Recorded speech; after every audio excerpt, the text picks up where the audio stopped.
तर मराठा आरक्षणासाठी मराठा बांधव आक्रमक झाले आहेत। लोकसभेच्या मैदानात आता मराठा बांधव उतरणार आहेत।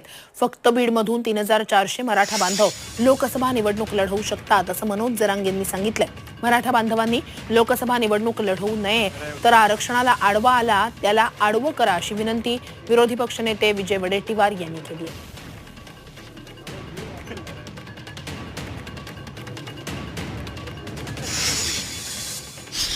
नुसते एकट्या बीड जिल्ह्यात 3400 का फॉर्म झाले। मला रात्री अशी अधिकृत माहिती दिली, नुसत्या बीड जिल्ह्यात 3400 खासदारकीचे फॉर्म भरले। पुढं डांबर रात्री येता का मग आता बॅलेट पेपर?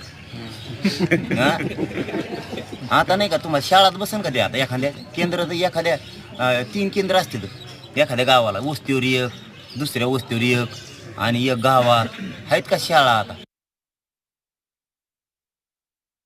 आमची मराठा समाजाला विनंती असणार आहे, तुम्ही